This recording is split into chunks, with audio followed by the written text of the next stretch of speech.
are not fucking around today. Stack plus the 5 kilo increment plus the 10 kilos on the line, let go. We are not fucking about.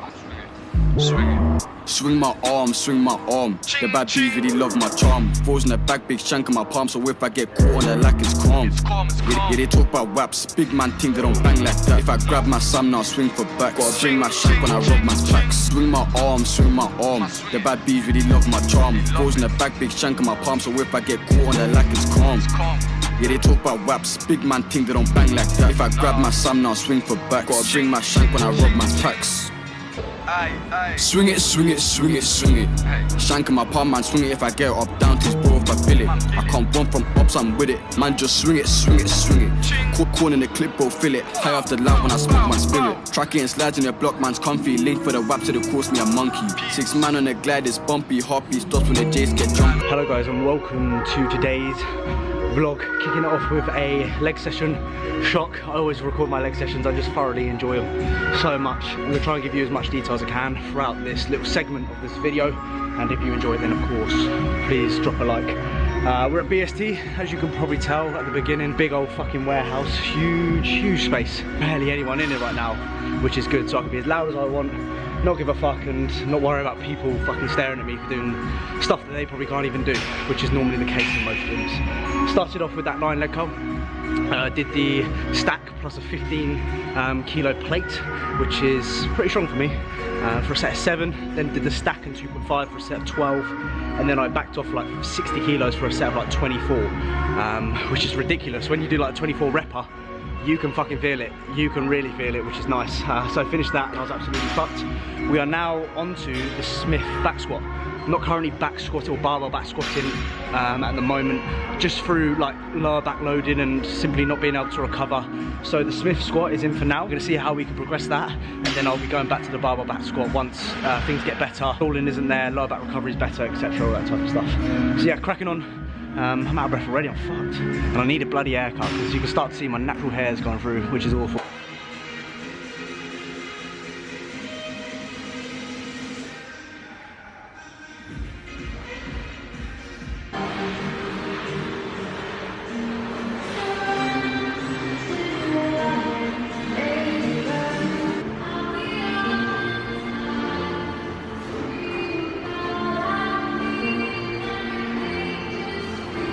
So I'm not sure how much I can do on a Smith back squat, so we're just going to test the waters with 3 plates, and if I'll do it for 1 rep, it feels good, then I'll know that's my working set. If it feels like I can go heavier, and I will do so. If it needs to go lighter, then I definitely will.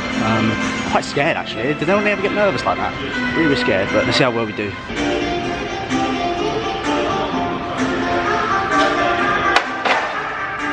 Pissed off at the stop and searches, bro. Got nick of the loud came funky. My young boy said he lost his pack. 2-2 slapped and I set man country. Aim for his back, bro, did it. Swing it, swing it, swing it. Real rap can't lap on lyrics. He knows how to whip, now he's moving timid. Seen me up, try kill him. Hospital bed, might pay him a visit. So Jake's park right by the exit. Can't leave now, bro, hold up a minute. Can't fuck with the ops, the losers. Might cut you a block on foot. Ding dong whips, so we glide on scooters. BRG, man's RE Kruger. Glides on the up block known as a cruiser. Bro got nicked to the game home sooner. Pissed off at the prosecutor, said I'll do.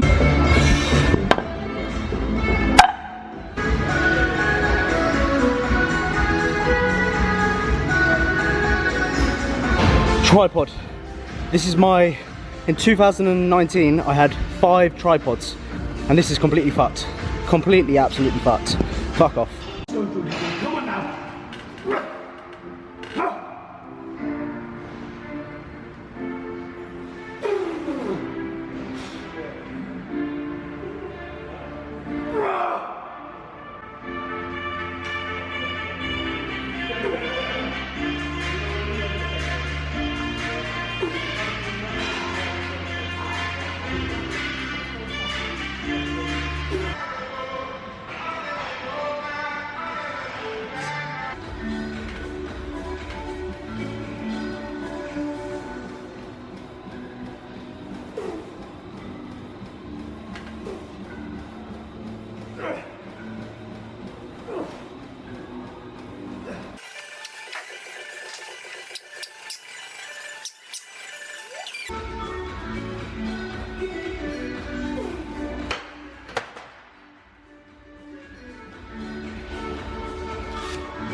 So leg press done, did 420 kilos for 2 sets of 12, then I backed off for 333 for a set of 20, and it's fucking written me off.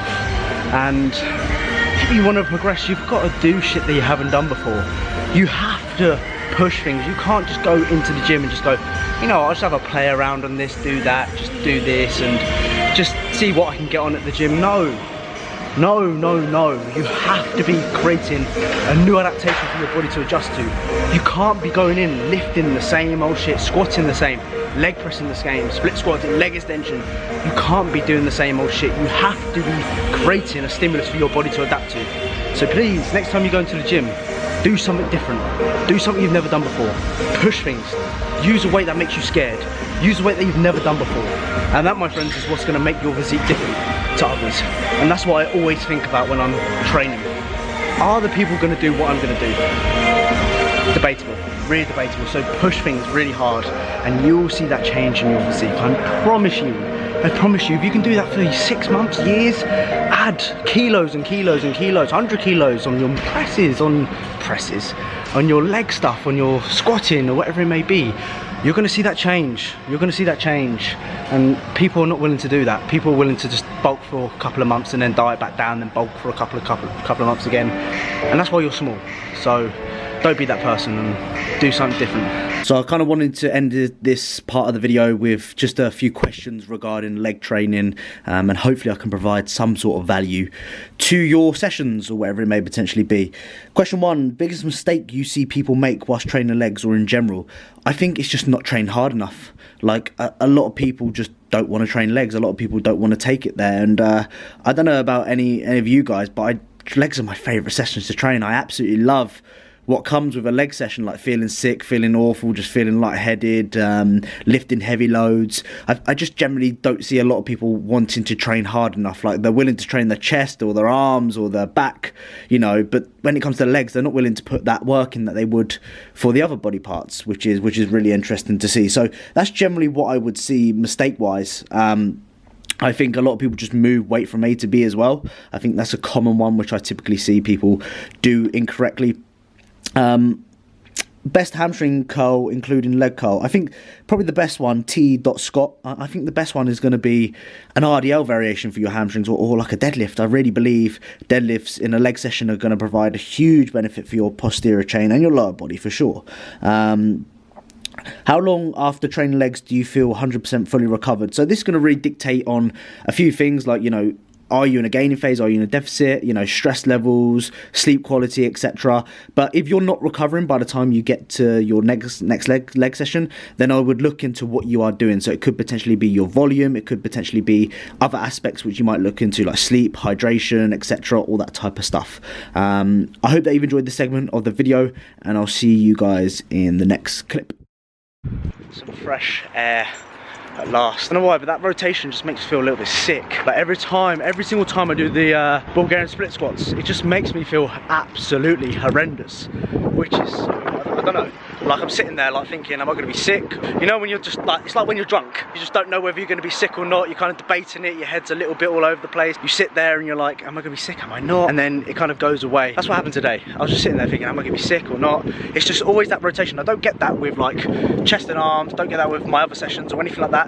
Just my leg session on the split squats, just feel sick. One of the best sessions I've had this whole entire year, which was very good. I'm fucking super happy about that. I need to go say it. You know, we just need to go to the shop and just can't be fucked. But I'm gonna go to the shop first. Went into, oh dear, not good lighting that. And into Sainsbury's, the best frozen blueberries. Don't even at me at this. Don't even have a go at me. Don't even comment. The best blueberries you can possibly get on the market are the frozen ones from Sainsbury's. Don't even at me, don't at me, because they are very, very good. And I hate when I run out of blueberries. When I have my pre-workout meal and I've got like 20 grams of blueberries, I'm gutted. So yeah. The retirement you want. So I just got back from the gym. My post-workout is slightly different to what I usually have. I normally have my baby rice, or my cream of rice I should say, with whey, sludge and blueberries, same as my pre-workout. But today we've just gone for Rice Krispies, 150 grams of Rice Krispies. I've also mixed in some almond milk with that, sorry, or almond milk, whatever you want to fucking call it, unsweetened, with my whey isolate from Raw One, the salted caramel flavour. I've also got 2 bagel thins as well. So a slight little mix up. Again, obviously the goal with the post-workout meal is to really promote carbohydrates, or have a higher carbohydrate meal with a lot of fat intake, of course, because fats blunt the uptake of carbohydrates, which is not the goal within the post-workout meal, as your body's quite sensitive, so you can uptake food quite quickly, hence why you're probably hungry after an hour of eating your post-workout for many. So gone with the cereal, gone with the easier digesting carbs with the bagels as well. Quite a big bowl. The only bowl I could find that could actually fit. As I'm here, I'll give you a taste test of these. I'm sure you don't really care. I tell ya, it tastes like bloody custard, mate.